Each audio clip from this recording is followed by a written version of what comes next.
Ողջույն սիրելի հայրենագիտներ, եթերում Նոյան Տապանն է։ Եվ այժմ մենք զրուցելու ենք վերլուծաբան Արմեն Հովհաննիսյանի հետ։ Ողջունում եմ, պարոն Հովհաննիսյան։ Շատ շնորհակալ եմ, որ ընդունել եք հրավերը։ Ոմանց կարծիքով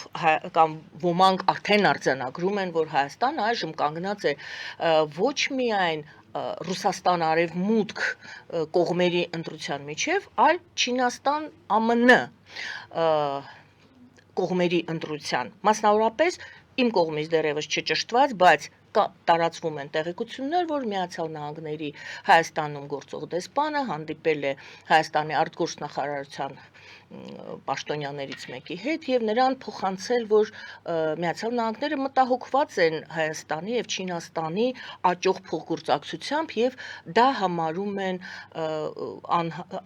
անհանգստության թեման այն է, որ Թրամփի վարած տնտեսական պատերազմ են կոչվում, բայց կարելի ասել տնտեսական քաղաքականության ներքո դա կարող է թշնամաբար ընկալվել Միացյալ Նահանգների կողմից։ Այսպիսով համաձայն եք արդյոք, որ Հայաստանը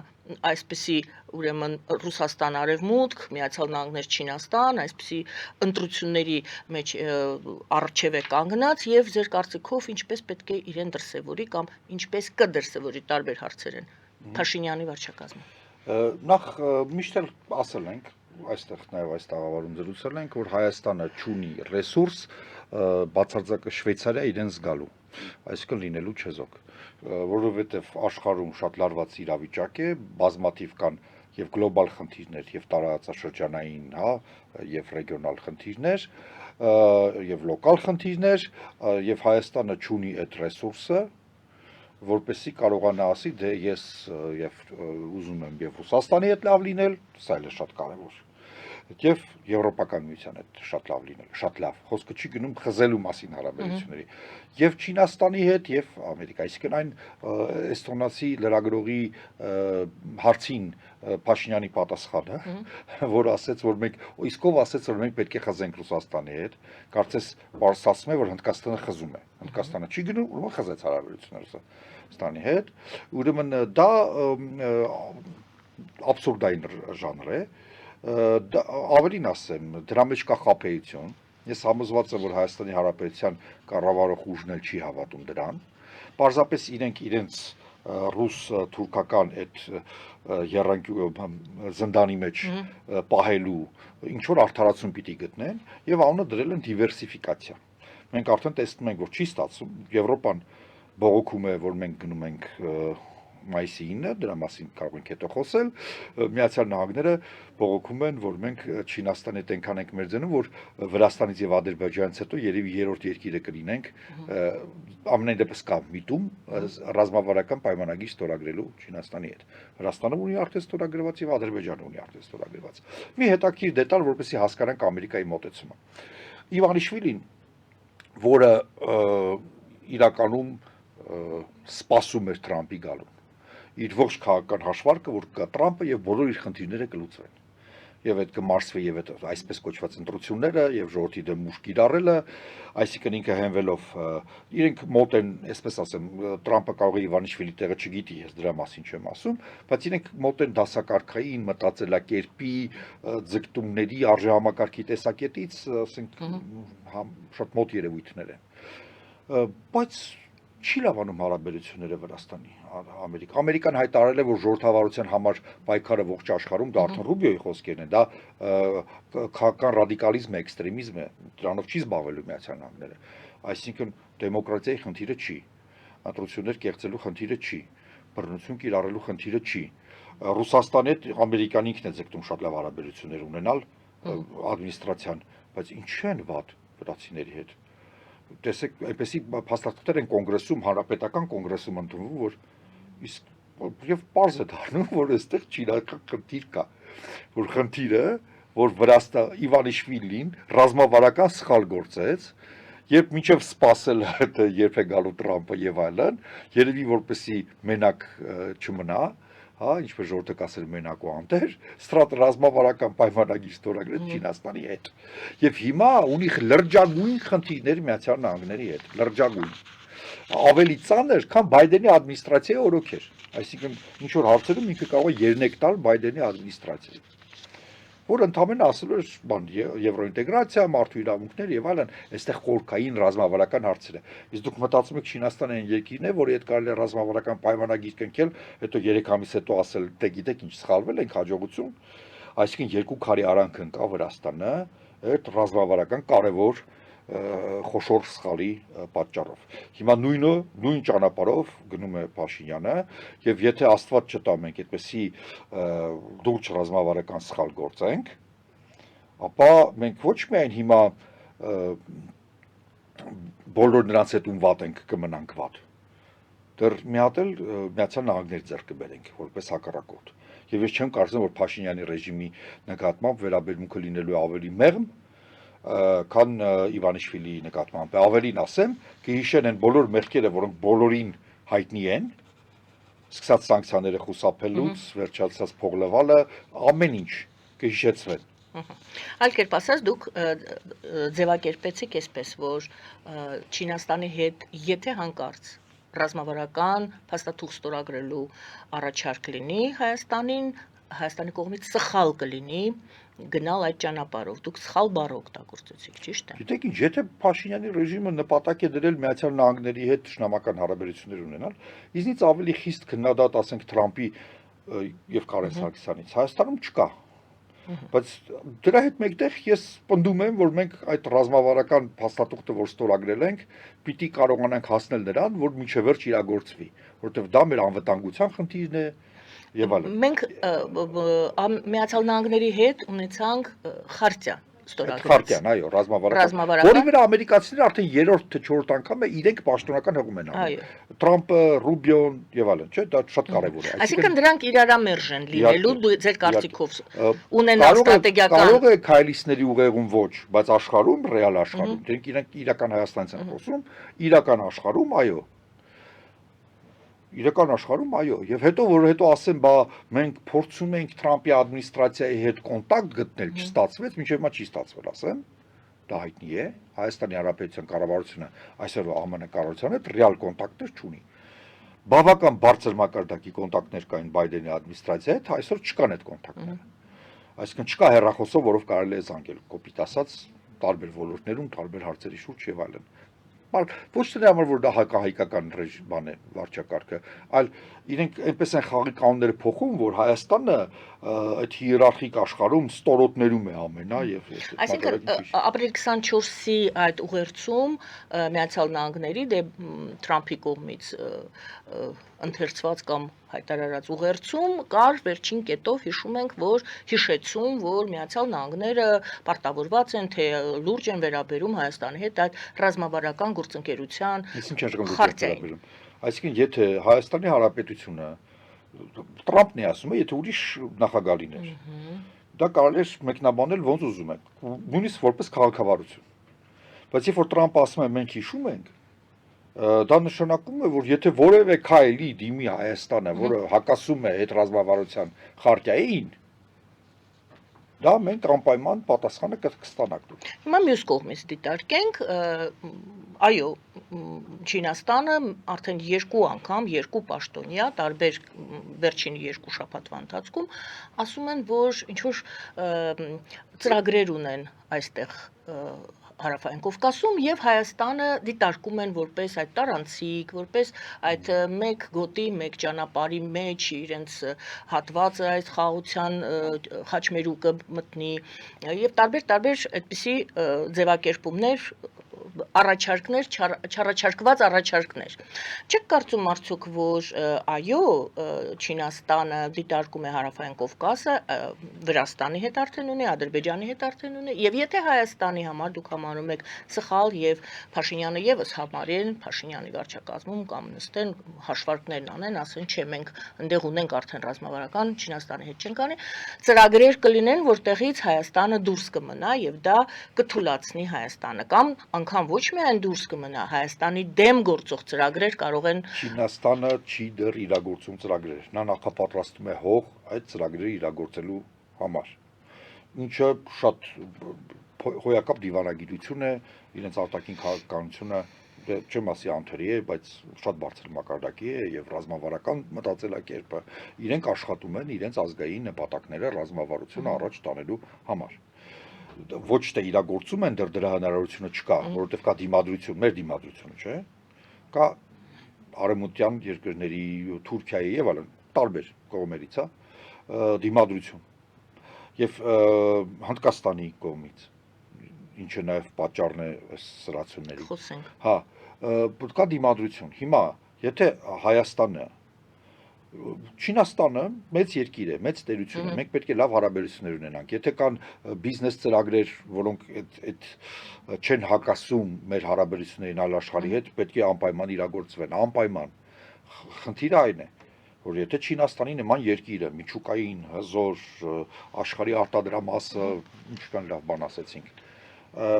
դեզու գտնի, ասենք Եվրոպական միության հետ։ Ինչը փորձում է արել։ Փորձում է եւ Թրամփը ահավոր օգնում է, որպեսզի դա որքան հնարավոր է ավելի հաջող լինի, որտեղ ինքը թշնամացնելով բոլորին, այդպես է, եթե դու բոլորին թշնամացնում ես, կոալիցիաներ են ձևավորվում քո դեմ։ Ինքը հիմա աշխատում է Իրանի հետ, ինքը աշխատում է Հարավային Կովկասում, ինքը աշխատում է Եվրոպական միության հետ, աշխատում է Բրիտանիայի, Կանադայի եւ համագործակցության հետ բրիտանական։ Եթե իրենք ինչ որ լեզու գտնեն եւ ընդհանուր ծրագիր դնեն գետնի վրա, Իրենք ովքեր են։ նկատի ունեմ, ասենք Եվրոպական միությունը Եվ Չինաստանը։ Չինաստանը պայմանավորվեն, դա կարելի է քննարկել։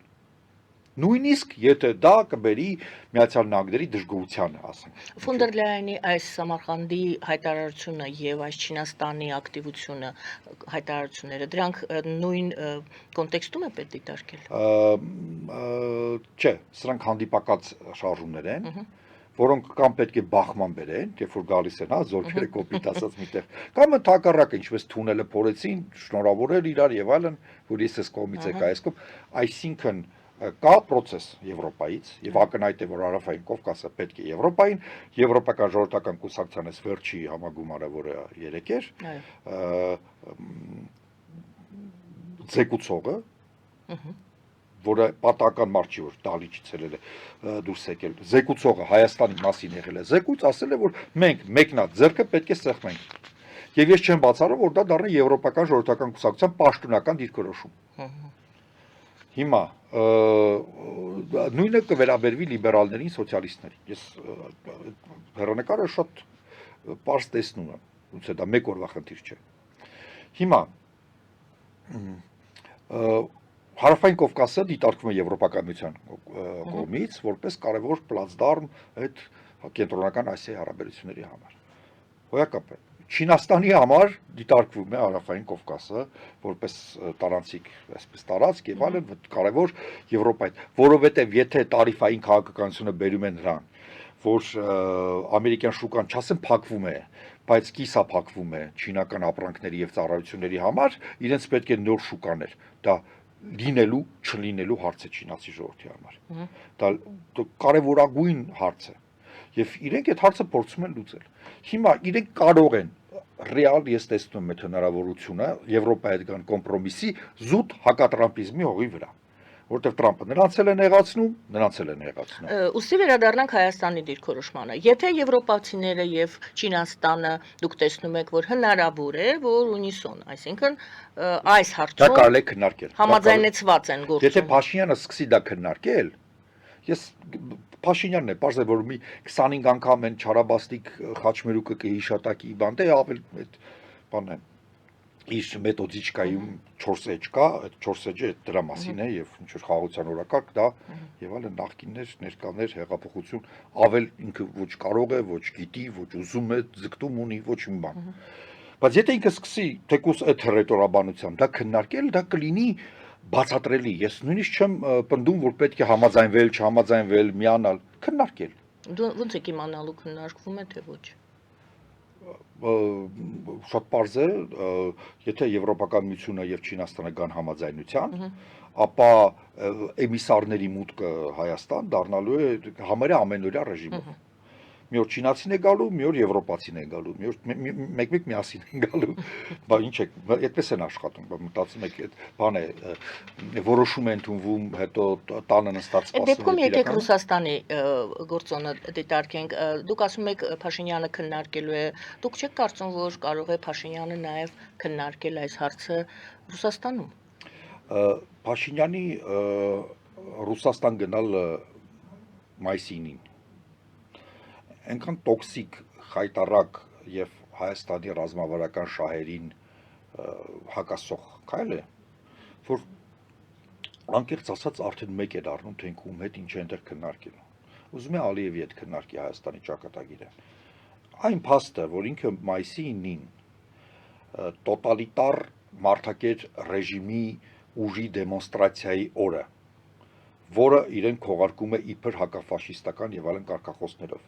ինքը լինելով այդ ֆաշիստական ավանդույթների ամենավատ ավանդույթների կրողը այսօր աշխարհում։ Կողքին կանգնելը դա հանցակից դարձնելն է ողջ հայ ժողովրդին, որովհետև կներեք, եթե ես դանիացի եմ, նորվեգացի եմ, ֆրանսիացի եմ, իսպանացի եմ եւ իտալացի եմ, ներբությունները, որ հայ ժողովուրդը այդպես չի մտածում, որ հայ ժողովուրդը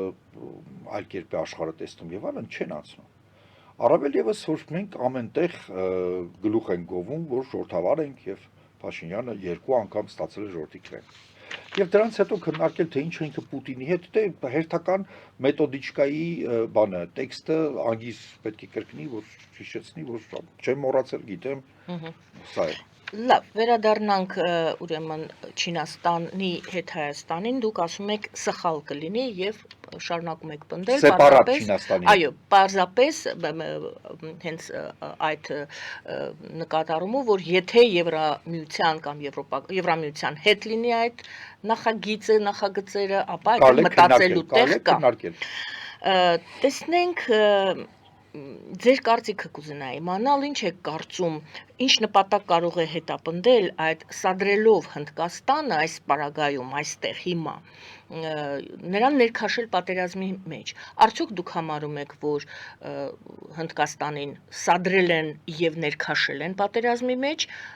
ում է դա ձեռնտու, ինչու հիմա եւ ինչու հենց Հնդկաստանին։ Առաջինը Չինաստանն է ձեռնտու, դա ակնհայտ է։ Չինաստանը ինչ է կատարվում, աշխարհում ֆինանսական շոկաների անկում է։ Ամերիկյան ադմինիստրացիան այնպիսի քայլերի է դիմում, որ հարցականը տակ է դնում այդ շուկաների գոյությունը ընդհանրապես։ Եվ շատ կարևոր է Չինաստանի համար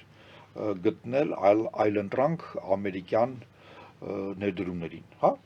Նույնը Հնդկաստանի համար է կարևոր, Հայաստանի համար է կարևոր, եթե երկրում adekvat մարդիկ են, չեմ ասում լավ կառավարություն է, նույնիսկ adekvat մարդիկ են կառավարում, բոլորի համար կարևոր է։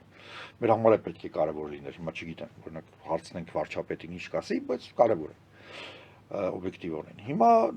Հնդկաստանը դարձել է համար 1 մրցակիցը, որովհետև ինքը չի մասնակցում ԱՄՆ Չինաստան, հա, այդ հակամարտությանը,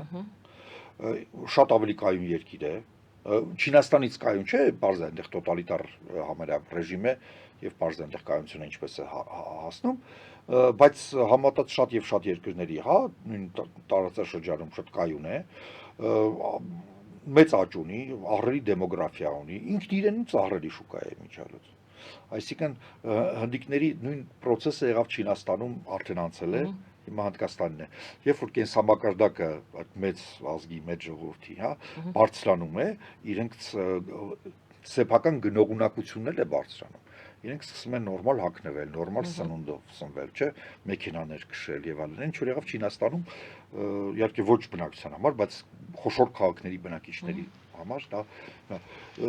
նույնիսկ հաշվարկված էր, որ աշխարհում մսի եւ որոշ մթերքների գինը բարձրացավ, որտեղ չինացիները սկսեցին միս ուտել, որովհետեւ նախնական շրջանում այդ մահվիստական հեղափոխությունից հետո օրական մի փոքր ափսե բրինձը դա մեկ չինացու օրական սնվում էր, քրոնիկ թերսնություն էր։ Այսօր իրենք սնվում են այնպես, ինչպես սնվում է ցանկացած մարդ։ Նկատի ունեմ բազմազանությունը ուտելիքի եւ այլն եւ այլն։ սպիտակուցներ, ածխաջրեր եւ այլն, չէ։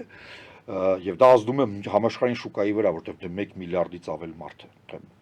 կատակ չի։ Նույնը Հնդկաստանին է ամեն ինչ վերաբերում։ Եվ Չինաստանը պարզապես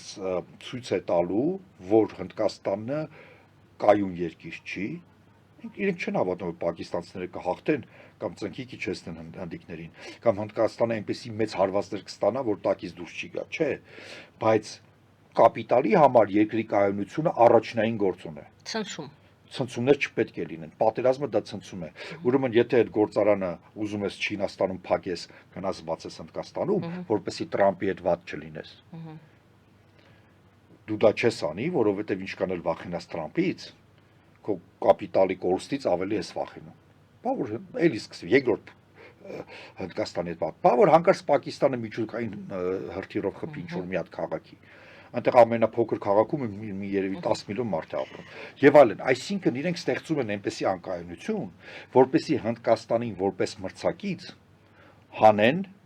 ընդհանրապես շարքից։ Դա տնտեսական տեսակետից եք նայում։ Հիմա սերտորեն կապված է եւ քաղաքականությունը եւ տնտեսությունը։ Հնդկաստանին որևիցե ձևով Իրանի հետ, եթե այստեղ պատերազմ եղավ, այնտեղ ժամեր են հաշվում, չգիտենք կսկսվի թե չէ, համենայն դեպս այս ավելի շուտ կսկսվի, քան չի սկսվի։ Այս պահի դրությամբ ժամերի մասին են խոսում, Իրանին, եթե հանկարծ նախապատրաստվում է Իրանում ինչ-որ իրավիճակ, դեռ չենք խոսի հիմա մի քիչ Իրանի մասին, մի քիչ ավելի ուշ կխոսենք։ Արդյոք կարելի է համարել, որ այո, Հնդկաստանին այստեղ կրակ օջախ են բացում, նաև որ եթե Իրանին օգնություն պետք լինի կամ ինչ որ կապ պետք լինի, Հնդկաստանը էլի խաղից դուրս լինի։ Հետաքրքիր բան կա, որ Միացյալ Նահանգները եւ Իսրայելը այս կոնֆլիկտում Հնդկաստանին են աջակցում։ Ակնհայտ։ Կարելի ասել, որ դա խորամանկ քաղաքականությունն է, որ այստեղ բան է խրախուսում են կռիվը, բացի աջակցում են, կարող ենք այդպես քննարկել, բայց փաստը մի քիչ հիմա աշխարհում շատ են խառնվել բացարձակապես համընկնող երկրները իրենց բոլոր շահերով եւ պատկերացումներով շատ քիչ են։ Եկեք շատ հեռու չգնանք։ Մեր տարածաշրջանը վերցնենք, օրինակ Ադրբեջանը, Թուրքիան, դաշնակցային եւ այլն ինտեգրացիոն, նույնիսկ քաղաքականություն։ Թուրքիան Իսրայելի ճշնամին է իրեն համարում, Իսրայելն է Թուրքիային պաշտոնապես, Ադրբեջանը լավագույն դաշնակիցն է Իսրայելի։ Հնդկաստան, հա, Իսրայելը Հնդկաստանի լավագույն դաշնակիցն է համարվում, չէ՞։ Հա, իսկ Պակիստանը Ադրբեջանի լավագույն դաշնակիցներից մեկն է։ Տեսեք ինչքան խառնված է աշխարհը։ Իմ միջալոց ասեմ, առաջին աշխարհամարտից առաջ կոալիցիաները երբ որ սկսեցին ձևավորվել, այսինքն Անտանտը եւ այս Երակի միությունը, հա, Գերմանիա, Ավստրիա-Հունգարիա, Օսմանյան կայսրություն, շատ տեղերում նման վիճակ էր, որ օրինակ Իտալիան մի ոդկով կարող էր լինել այդ Երակի դաշինքի անդամ, մի ոդկով էլ ինչ որ այլ շահերով կարող էր լինել Անտանտը։ Ինքը գերադասեց վերջի պահին են, այո, վերջի պահին գերադասեց Անտանտը։ Վերջի պահին գոբնորոշվում են։ Լավ, եկեք հիմա տեսնենք Իրանում ինչ է կատարվում։ Մենք դեռ շատ բան չենք տեսնում։ Այս ամենը ինչու ենք մենք հիմա քննարկում, որտեղ այս ամենը բոլորս հասկանում ենք Հայաստանի հետ առնչություն ունի։ Ինֆորմացիա վերջին այն էր, որ Թուրքիան իր օդային տարածքը բացել է, թույլ է տվել, որպեսզի Նետանյահուն իր ինքնաթիռով հասնի Ադրբեջան։ Ընդ որում Ադրբեջանում այս պատերազմող երկրի վարչապետը գտնվելու է 5 օր։ Ինչ է անելու այս 5 օրվա ընթացքում, 5 օրերի ընթացքում Նետանյահուն Բաքվում, պարզապես ասեմ, որ հիշեցնեմ այս նույն թեմայի մեջ է մտնում նաև օրերս 3 օր առաջ Փեզեշքյանի այցը, նախագահի Իրանի այցը Ադրբեջան եւ պարզապես մեկ ձևակերպում տամ, ինչ ասաց նա հարցազրույցներից մեկում Մենք Իրանը համարում ենք ադրբեջանցիների երկրորդ հայրենիք, Փեզեշքյանն է ասում, հարցազրույցում։ Մենք Իրանը համարում ենք ադրբեջանցիների երկրորդ հայրենիք եւ օրհնություն կհամարենք, եթե նրանք ոտք դնեն այս հողի վրա։ Խոսքը գնում էր այդ կապող ուղի մասին, նոր որ գծում են Նախիջևանի եւ ուրեմն ցամաքային Ադրբեջանի միջև։ Ինչի մասին է այս ամենը վկայում։ Կա այսպեսի շատ པարզ միտք, որը պետք է որպես աքսիոմ ընդունել, հետո մնացածը։ Որքան Իրանի հարաբերությունները լավ են Արևմուտքի եւ Իսրայելի հետ, այնքան Ադրբեջանի գինը ընկնում է։ Մենք դրա մասին շատ ենք խոսել։ Որքան վատ են հարաբերությունները, Ադրբեջանի գինը բարձրանում է։ Եվ մենք հիմա ականատես ենք լինում տեսական դրույթը պրակտիկ։ Ադրբեջանը դեռել է մի երկիր, որտեղ Իրանը գալիս համոզում է, ասում է, դե մենք եղբայր ենք, ես ենք, Փեզեշկյանը դեմոնստրատիվ ադրբեջաներն է խոսում Բաքվի քաղաքապետի հետ, իր մայրենի լեզուն է։ Իր հայրը ադրբեջանցի է, մայրը քուրդ։ Եվ ինքը երկու լեզուներին է, բացի պարսկերենից տիրապետում է բավական լավ։ Եվ խոսում են եւ այսինքն նույն ժամանակ 5 օրով գալիս է Նետանյահուն։ Այսինքն կատարվել է Ադրբեջանի երազանքը, որ Իրանի դեմ հարվածը այնքան ակտուալ է ու այնքան տեսանելի է, որ իր գինը հասել է երկինքի։ Եթե դա Աստված, իհարկե չեն կարող երաշխավորել, բայց Թրամփի ադմինիստրացիայի բանակցությունները, որը որքան հասկանալու են պրո-իսրայելական շրջանակները, նույնիսկ Ամերիկայում ամեն ինչ անելու են, որպեսզի տապալվի։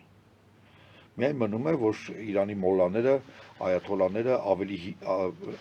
իրենց հիմարությամբ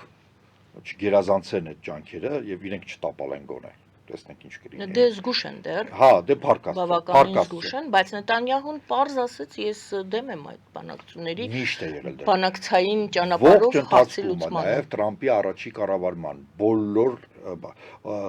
Նետանյահուն եւ իր քաղաքական ուժերը, այդ ուլտրա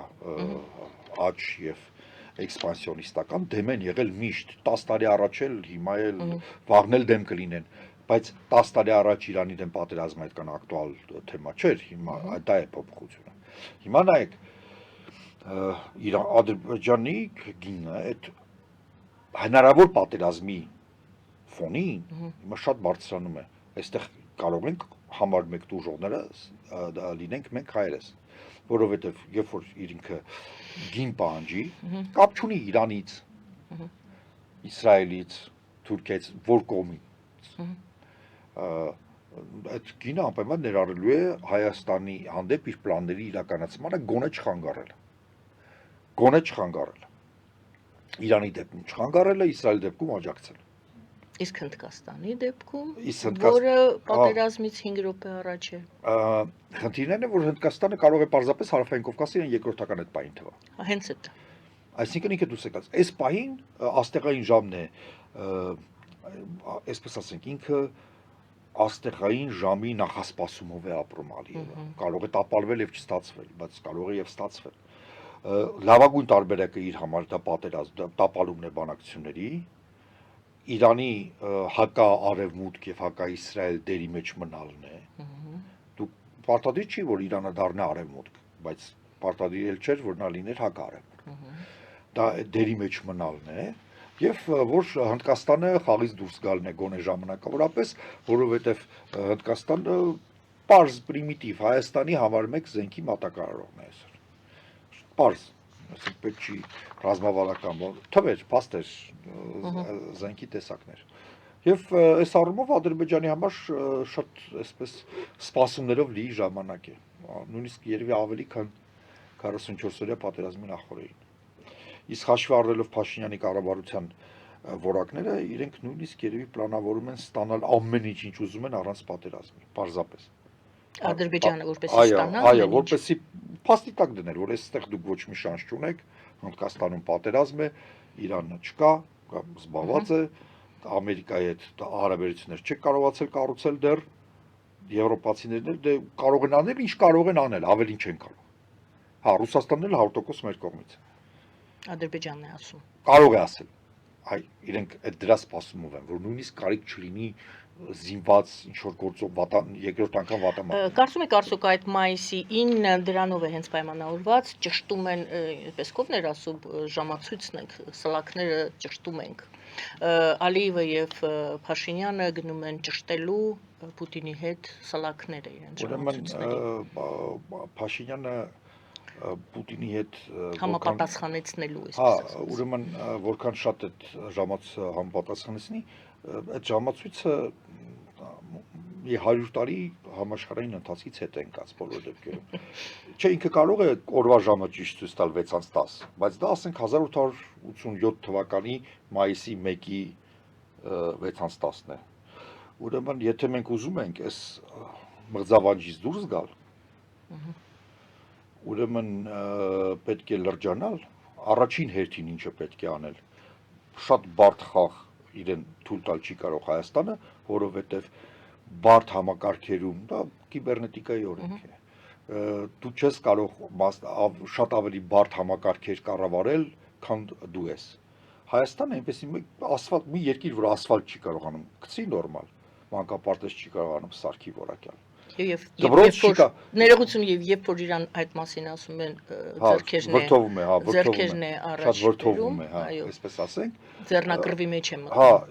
այդ երկիրը չի կարող այդպեսի բարդ process-ների մեջ մտնի։ Ուրեմն օկամի սայրով պետք է հանել այն ուղղությունները գործունեության, որոնք մեկ է անպտուղ են։ Ռուսաստանի հետ որևէ լեզու գտնելը, մերձենալը եւ այլն, որևէ բան Հայաստանին չի տալու։ Որևէ կերպ մեզ չի փրկելու հնարավոր արհավիրքներից։ Կարծում եք այն ներողություն հարցս այսպես ձևակերպելու համար, ծայրահեղ եմ գուցե ձևակերպում, կարծում եք Հայաստանը այժմ այն դիրքում է Ռուսաստանի հետ, որ նա պետք է լեզու գտնի, թե պետք է հլուհնազանդ իր ժամացույցը վերցնի եւ վազի ճշտելու սլաքները։ Դե ասում եմ, կճշտի, հետո կպարզի, որ մենք նա ուղիղ բանակցելու, խոսելու, իր տեսակետը ներկայացնելու, բայց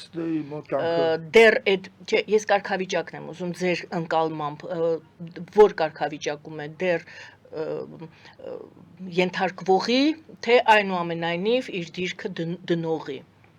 Այսինքն գնաս մայիսի 9-ին ամբողջ աշխարհի առջև խայտարակ լինես, նվաստանաս ու հանդես գաս, հետո երբ է Հայաստանը իր դիրքը դնողի դերում եղել Ռուսաստանի հարաբերությունում վերջի 30 տարում, այդպեսի կարող է էպիզոդներ հիշենք, ես էլ հիմա եթե շատ Դե ասում է օրինակ Սյունիքում FSB-ն չպետք է կանգնի, մենք պետք է սուվերենությունը պահպանենք, գոնե դա կարող ենք հիմա հիշել այս կոնտեքստում։ Ուրեմն լավագույն խնդիրը այնպես անել, որպեսզի Ռուսաստանը չկարողանա ազդել այդ խնդրի վրա, պարզ է, չէ՞ որ Միջանցքը ուզում է Ռուսաստանը, ակնհայտ է, չէ՞ որ Միջանցքը Ռուսաստանը ուզում է։ Պետք է այնպես անել, որպեսզի իր ցանկությունները իրականանալի չլինեն։ Շատ պարզ։ Այն պլանը, որ հիմա բավական մեծ փոփոխություններ է, որ հիմա դրված է սեղանին Ուկրաինայի բանակցություններում, իդեալական չէ այնտեղ։ Դա մասին առանձին կարող ենք մի օր կխոսենք անպայման։ Շատ երկար է, բայց շատ նյուանսներ երկու կետ ամենայն դեպս քննարկենք։ Այնտեղ ամենագլխավոր կետը այն է, որ Ուկրաինան, Եվրոպայի եւ ինչ որտեղ Ամերիկայի օգնությամբ, Եվրոպայի ոչ միայն Եվրամիության, այլև Բրիտանիայի, Նորվեգիայի օգնությամբ դառնալու է սուպեր ռազմական երկիր։ Ինչի ու որպեսի վաղը, եթե Ռուսաստանը ուզի պատերազմ սկսել, չսկսի։ Այսինքն լավագույն ձևը կոնֆլիկտային իրավիճակներում Ռուսաստանի հետ լեզու գտնելու կա երկու սցենար։ Կա մեր քաղաքական էլիտայի մեծ մասի, ինչալից մենք օբյեկտիվ լինենք, միայն քալիստների չէ, մեծ մասի։ Սցենարը, որ եթե ռուսը ասում է սիձեց պետք է նստել, ես ասում եմ լիժած պետք է պարկել, վերջ։ Ռուսի հետ այլ կերպ չի կարելի։ Ըստ որում շատ ես եթե նկատել եք նման կարծիքներ արտահայտողները կարող են երդվել, որ իրենք ձեզնից ավելի ռուսներին չեն սիրում։ Բայց ինչ անենք, իրենք այդպեսին են։ Սա մի մոտեցումն է, երկրորդը այն ինչ որ եւ Ուկրաինայում ուզում անեն, որ չհամարձակվի հարձակվել։ Ֆինլանդիան ինչի ՆԱՏՕ մտավ, որպեսզի Ռուսաստանը չհամարձակվի հարձակվել եւ հարցեր լուծել։ Չհամարձակվի Էստոնիայի վրա հարձակվել։ Նաև որտեղ դա ուղղակի խփում է բացին այս որ դրանք շատ նոր ժողովուրդներ են։ Լեզվով, մշակույթով, պատմությամբ դա ուղղակի այսպես նայում ես արդեն դեպի Ֆինլանդիա։ Հիմա նույնը մեզ է վերաբերում, երբ որ դուք ասում եք ժամացույցը բան, լավագույն ձևը ռուսների հարցը լուծելու ոչ թե այն ինչ որ ինքը դեմագոգիկ պատասխան տվեց էստոնացի լրագրողին, խզելով, ասում խզես հարաբերություն Ռուսաստանի հետ։ Ինչու օգտագործես դա, չէր հասկանում, որ այդպես Չէ, ճիշտ չի ցենց դեմագ- ձևակերպում տալը։ Մարդը 7 տարի Երբ որ ասում ես չես խզում, նշանակում է խզում ես։ 7 տարի Կասկածի տակ է դրված դա։ 7 տարի այդ մարդը սովորել է, որ իր դեմագոգիան երկրի ներսում ուտող կա։ Հիմա քիչ մարդ է ուտում, ժամանակին շատ հոց զանգված է։ Այդ մարդը գիտի դա այդ միշտ անցնելու է։ Որ էստոնացի դրակողը շատ մտածված, ես կասեի խորամանկ, Սադրիչ կարելի ասել սադրիչ հարց է տալիս, բայց Այո։ շատ լավ կազմակերպված եւ մտածված, իսինքն կարող է զբաղվել այնպեսի դեմագոգիայով, ասում են, այսինքն 10 երկիր մասնակցելու է եւ 180 երկիր չի գնալու, դրանք բոլորը խզում են Ռուսաստանի հետ հարաբերությունները։ Այսինքն դա աբսուրդային պատասխան է, բայց ինքը քանի որ երկրի ներսում այդպես կպատասխաներ ու մի 10-15 ԶԼՄ կա Հայաստանում որ կգրենք, տեսնում եք մեր չի խզում։ դա բացի դրանից մեր վարչապետը ինչ հանճարեղ ինքը գիտի կանցնել։ Ռուսաստանը ինչով է պայմանավորված ձեր կարծիքով այն ինֆորմացիոն նետումը, որ վեդոմստիներ, բոլորն էլ վերատպել էին, ռուսական վեդոմստիներ տվել, որ Ռուսաստանը որոշել է ներազդել Հայաստանի վրա ոչ թե էլեկտորալ ինչ որ նպատակներով կամ ձևերով, այլ ինֆորմացիոն ձևերով։ Դա ինչ է նշանակում։ Ինչ է նշանակում։ Որ իրենք ԿՊ-ի կառավարման մեջ եւ ստացած ձայների մեջ խնդիր չեն տեսնում։ Թե չեք ասեին, ինչպես Մոլդովայում, ամեն ինչ կանենք, որպեսի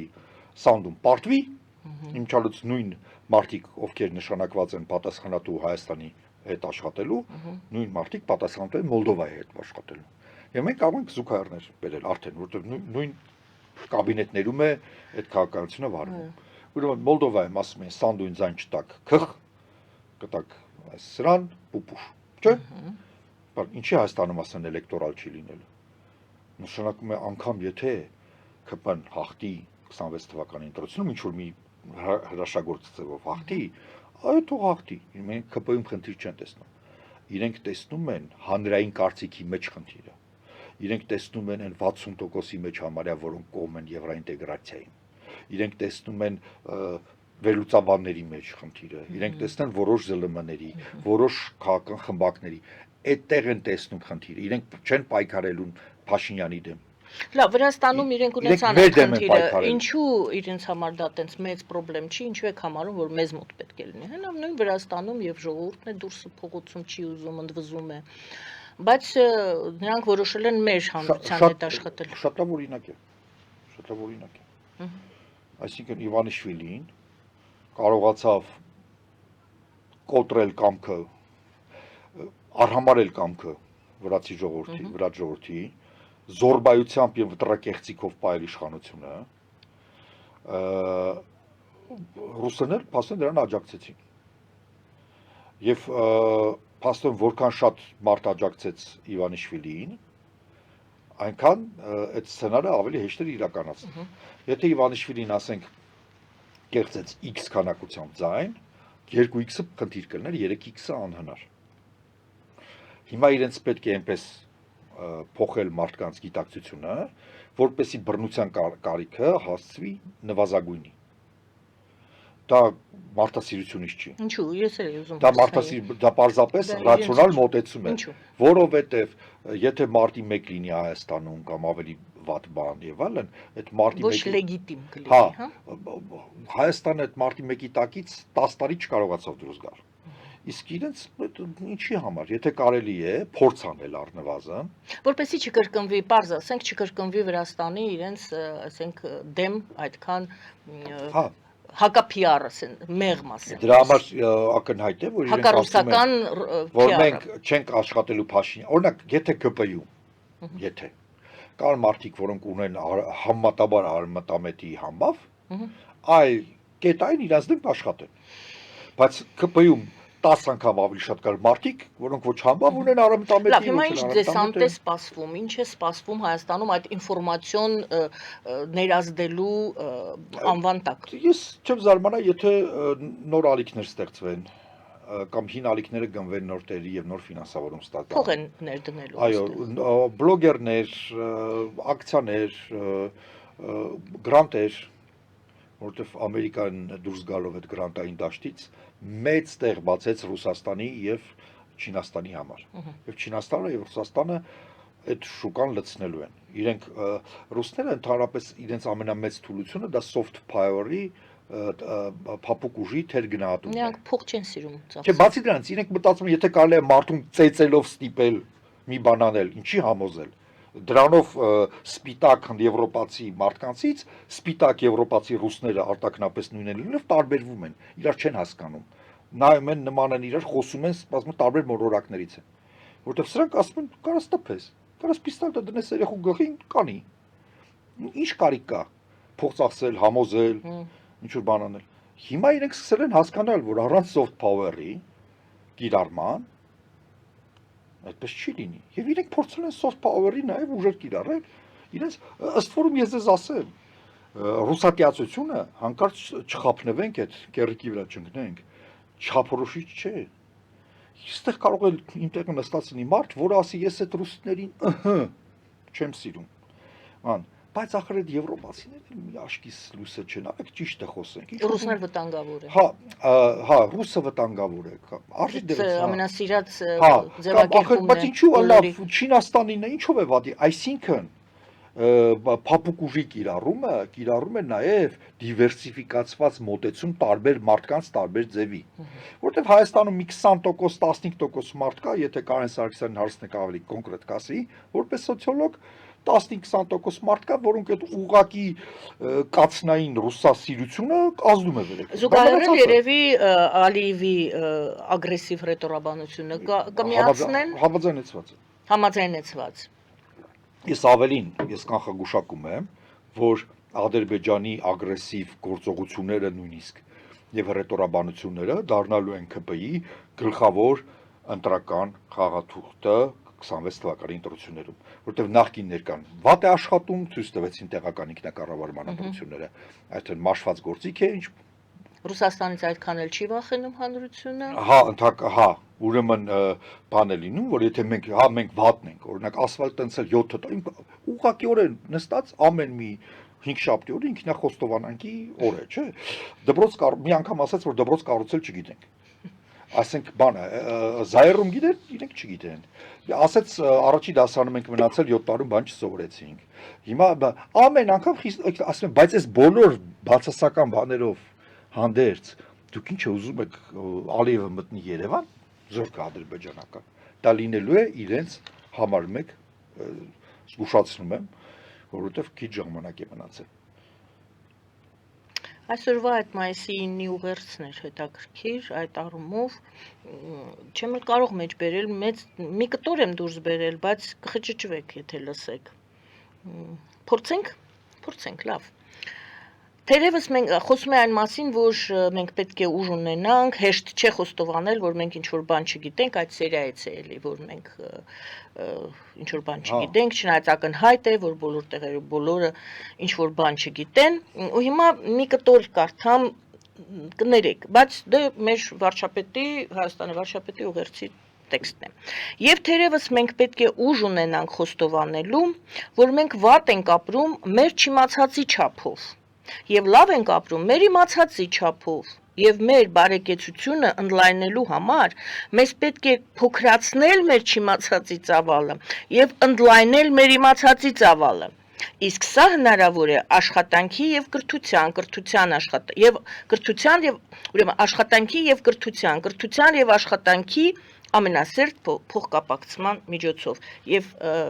ամենակարևոր եզրակացությունը նա ասել է, որ աշխատանքը պետք է լինի արդյունք ստեղծելու եւ այդ արդյունքը վայելելու միջոց։ Եվ այսպես աշխատանքի կրթության աշխատանքի ամենասերտ փոխկապակցման միջոցով։ Եկեք փորձենք հասկանալ այս ոճը Փաշինյանի, ես չեմ ուզում ասել բացատրեք ինչ է ասել, հաղորդակցվելու այս ոճը Փաշինյանի հանրության հետ։ Ինչ որ տոկոս կա, դա իրանց իրավունքն է, հաճույքով լսում են։ Ինչ են լսում, օրինակ ինչ լսեցին այս տեքստից, ինչ կարող էին Հիշում եք սովետական ժամանակ տնտեսությունը պետք է տնտեսող լինի, հիշում եք, էկոնոմիկա должна быть экономной։ Բայց այդտեղ մի քիչ ավելի շատ երևի, ինչ-որ բան կա։ որտեվ էկոնոմնի բառը տնտեսվող պետք է լինի։ Դե բառը խաղ է, որը իմաստ ունի։ Ավելի լավ է լինել հարուստ եւ առողջ, քան աղքատ եւ հիվանդ։ Տեղ էլ իմաստ կա, փիլիսոփայական։ Դե մարդիկ կան, որոնք այդ ծեծված սեղանի շուրջ այդ կենացային ճշմարտությունները եւս մեկ անգամ պատրաստ են Նիկոլ Փաշինյանին լսելու։ Մարդիկ կան, որոնք իմ նման, բայց ես ինձ չեմ առաջին շարքում չեմ այդտեղ, ինձ շատ ավելի խելացի կյանքի եւ բանի փորձ ունեցող մարդիկ, որոնք դա համարում են վիրավորանք իրենց ինտելեկտի նկատմամբ։ Հարցս ուրիշ ձևակերպեմ, պարոն Հովհաննիսյան, ինչպես է Փաշինյանը հաղորդակցվում այժմ հասարակության հետ։ Նախընտրական շրջան է, որը ընտրություններում հաղթելու որևէ շանս չունի։ Այս խոսույթով ընտրություն չէ, ուրեմն կան ուրիշ ինչ-որ միջոցներ։ Այ մենք այդ միջոցներից մեկից մասին խոսեցինք։ Այս խոսույթով մարդը ընտրություններից մի տարի առաջ ասում է, դպրոց, սա մի օրվա խոսակցություն չէ, մենք ամփոփում ենք։ Դպրոց սարքել չգիտենք, ոչինչ չգիտենք, գիտելիքները քիչ է։ Այդ վարորդի թեման ինչ էր։ Վարորդը ես այնպեսին եմ, ինչպես ասենք այն վարորդը։ Դե հիմա, այսինքն դա էլ է շատ կարևոր բան, այսինքն դուք մեզնից լավ ղեկավարության արժանի չեք, նայեք, մենք վատն ենք, նույնիսկ ձեզնից լավն ենք, օրինակ, կադրային սով է, այսինքն դուք ժողովուրդ նորմալ չունեք կրթված լավ մարդիկ, որ մեզ առաջարկեք, մենք ընդունենք գործերը լավ գնան, դուք եք մեղավոր, քայլիստի մոտ, ինչպես ուժեղի մոտ միշտ թույլն է մեղավոր, քայլիստի մոտ միշտ մեղավոր է մնացյալ ամբողջ աշխարհը, տիեզերքը, պատմությունը, Տեր Աստված, բայց ոչ ինքը։ Բայց տվյալ դեպքում ժողովուրդը։ Դա ժողովուրդը առաջի թիրախտ է։ Այդ հիերարխիայով գնում կրթված չէ, տգետ է։ Տգետ է, կրթված չի, գիտելիք չունի, վատ է կռվել, հա, պատերազմի ժամանակ իրենք պարտել են, որովհետև հայ ժողովուրդը չի ուզել կռվել, վատ է կռվել, պարզվում է։ Ուրեմն վատ է աշխատում, գլուխ է պահում, այնտեղ հազար ծույլ է, անընդհատ նվաստացնում եւ ձեզ մի բան ասեմ։ Ավտորիտար ռեժիմը իրեն կարող է թույլ տալ ժողովրդի հետ այդպես խոսել, բայց ռեժիմը, որը պետք է ընտրություններում մրցակցային նորից ստանա ժողովրդի քվե եւ այդ քվեից է կախված ինքը կշարունակի կառավարել թե ոչ, այդպես չի խոսում աշխարհի ոչ մի երկրում։ Դա անհնար է։ Նու պատկերացրեք նույնիսկ Թրամփը, որը ում ասես չի կպնում, ում ասես չի վիրավորում, ինչպիսի խայտառակ հայտարարություններ ասես չի անում, բայց երբեք չի ասի, դե ամերիկյան ժողովուրդը էսել է, երբեք։ Նա ամերիկացի ժողովրդին եւ ԱՄՆ-ին երկրին դիֆիրանտներ է երկում, որովհետեւ բոլոր դեպքերում ընտրությունների խնդիր կա այդ երկրում։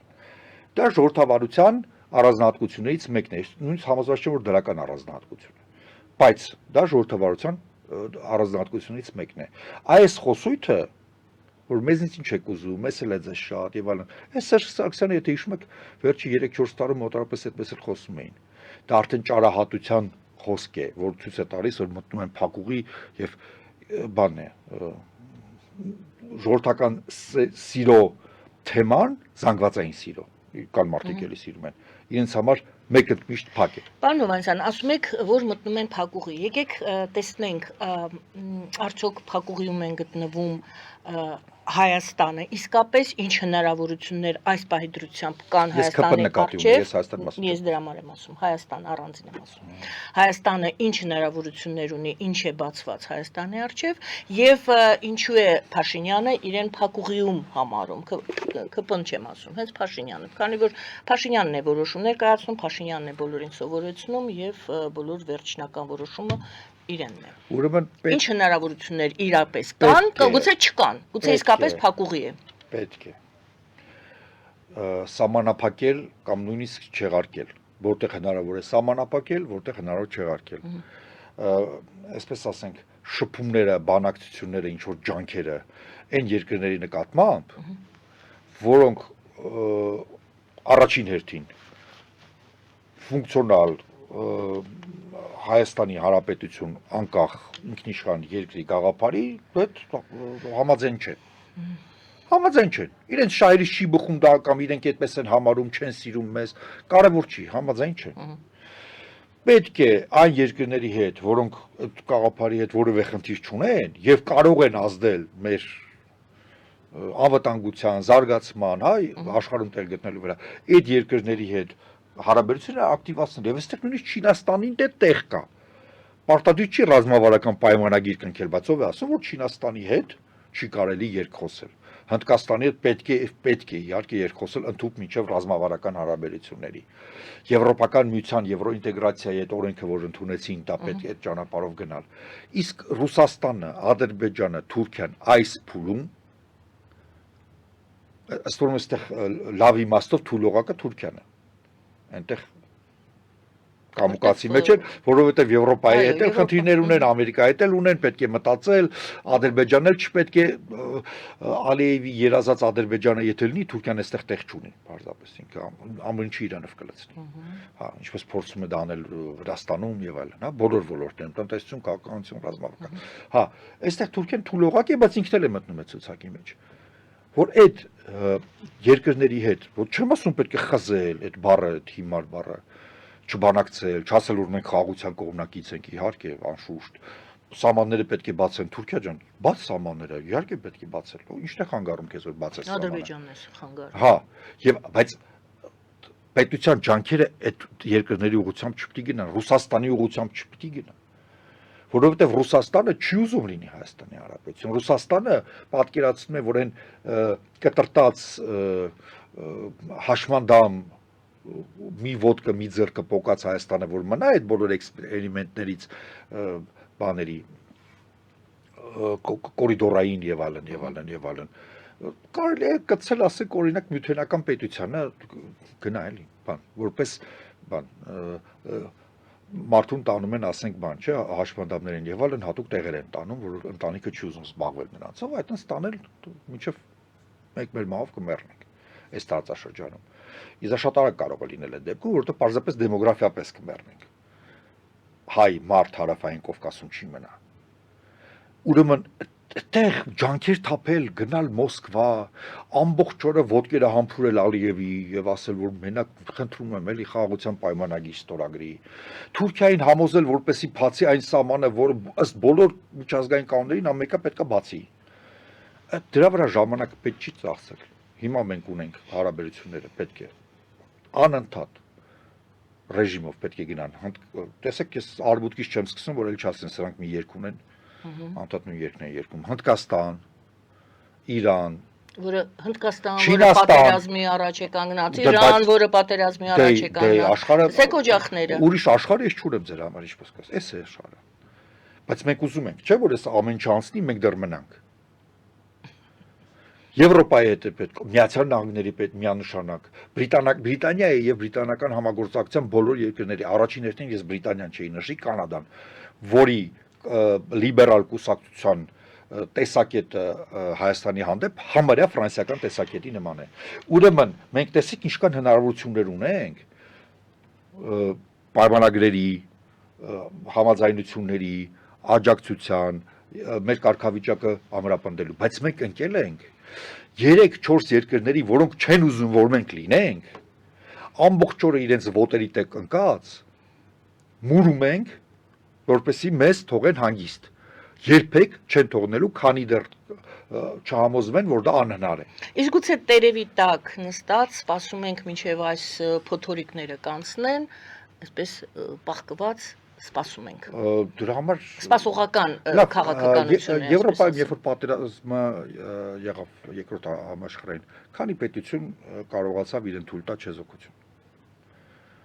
Ինչալց օկուպացված երկրների մեջ կային երկրներ, որոնք պատրաստվում էին չեզոք լինել այդ պատերազմին։ Ոչ Գերմանիայի դեմ էին ուզում կռվել, ոչ չէին ուզում։ Բայց ճանապարհին էին ընկել, ձեռի հետ տարան, հա։ Այս Շվեդիան էր, Շվեյցարիան, Պորտուգալիան, որքան տարօրինակ չնայած ռեժիմը շատերը համատում են ֆաշիզմի հետ եւ ֆաշիստական ռեժիմ էր, բայց քանի որ դարերով մեծ կախման մեջ են Բրիտանիայից եւ Բրիտանիան դարձել է իրենց պետականության երաշխավորողը, Իսպանիայից առաջին հերթին, իրենք չեզոքություն պահեցին, իրական չեզոքություն, որտեղ Իսպանիան ֆորմալ չեզոք էր, բայց փաստացի կռվում էր Գերմանիայի կողմից։ Վերջ։ Այն ինչ երկրներ կային, որ չեզոք կարողացան մնալ։ ինչ է ուր էին այդ երկրները։ Բոլորը ոտատակ գնաց։ Ուզում եք ասեք, մենք չենք Մենք կարողանալ։ չունենք այդ ռեսուրսը։ Մենք չունենք այդ ռեսուրսը։ Չեզոք, գիտեք ինչ, դա չի կարելի կենացը դարձնել քաղաքականություն։ Կենացը ես սիրում եմ իմ տեսքից էլ երևի զգացվում է, որ ես լավ սեղան, լավ էսպես կամպանիա սիրող մարդ եմ։ Խնդիրը դա չի։ Բայց չի կարելի կենացը բերել քաղաքական դաշտ, որովհետև դա ուրիշ բան, դա մարդկանց գիտակցությունը հանգստացնելու, հաճելի պա ինչ որ բաներ, մարդկանց միջև մարդկային կապերը ամրապնդելու համար է։ Իսկ քաղաքականությունը ուրիշ բանի մասին է։ Լավ կլիներ, որ Հայաստանը բոլորի հետ լավ լիներ։ Բոլորը կռվեին իրար մորթեին, բայց Հայաստանի վրա մի հատ նետ չթռներ, մի հատ նետ ու աղեղ չթռներ, չթռներ։ Իհարկե լավ կլիներ։ Բայց ինչպես լինի։ Եվ վերջին հարցը այդ նույն որպես շարունակություն եւ ամփոփում, այդ դեպքում ինչպես է գնահատում արտաքին գործերի նախարարության աշխատանքը, նրանք սպասողական են, այդ բալանսավորված են, ճիշտ են, սխալ են։ Արտաքին գործերի նախարարության պետություն անունով պետություն չկա, կա Հայաստանի Հանրապետություն, կա կառավարող ուժ, կառավարող ուժը ունի քաղաքականություն, որը պարտավոր է իրականացնել արտաքին գործերի նախարարությունը։ Որովհետև շատ են առանձնացնում, ասում են արտաքին գործերի նախարարությունը շատ ակտիվ, շատ գրագետ է աշխատում։ Նայեք, կա ընդհանուր քաղաքականությունը ես ճիշտ համարել չեմ կարող եւ կարծես թե փորձում եմ հիմնավորել թե ինչու այդպես անհիմն մեղադրանքներ չեն։ Եվ ԱԳՆ-ն այդ գծի շարունակողն է, բայց քանի որ դա պետություն է եւ պետական կարևոր ինստիտուտ է արտաքին գործերի նախարարությունը, ինչպես ոստիկանությունը, ինչպես դու ոչ միշտ պետք է գնահատես ընդհանուր քաղաքականության տեսակետից։ Օրինակ, X երկրում հյուպատոսը Հայաստանի Հանրապետության լավ է աշխատում, մարդիկ գոհ են, ժամանակին իրենց դիմումները ընդունվում են, իրենց հանդեպ բարեհամբույր են, մի խնդիր է լինում, իրենց պաշտպանում են։ Ես այդպեսի դեպքերի մասին լսում եմ, նաև իմ ընկերներից, բարեկամներից եւ այլն։ Իսկ կա երկրներ, որ միմիայն բողոք է եւ միմիայն եւ ասել, որ կարևորը դա կարևոր չի, կարևորը որ Հայաստանի Հանրապետության ընդհանրապես չեք կարող ԱԳՆ ինստիտուտ է, որը պետք է գործի։ Դա համար երբ որ դուք ասում եք ոնց է գնահատում, խառը կան դիվանագետներ, որ իրենց տեղում են, պրոֆեսիոնալներ, կան դիվանագետներ, որ իրենց տեղում չեն։ Բայց ընդհանուր առմամբ ԿՊ-ի քաղաքականության իրականացնողն է արտգործնախարարությունը եւ ինձ համար դա անընդունելի է, այդ գիծը անընդունելի է։ Շնորհակալ եմ շատ այսօրվա զրույցի համար, շնորհակալություն սիրելի հայրենակիցներ, նաև ձեզ, որ մեզ հետ էիք այս ընթացքում, մեր հարցազրույցի ընթացքում վերլուծաբան Արմեն Հովհաննիսյանի հետ էինք զրուցում, զրույցը վարում էր Գայանե Առաքելյանը, բարին ձեզ։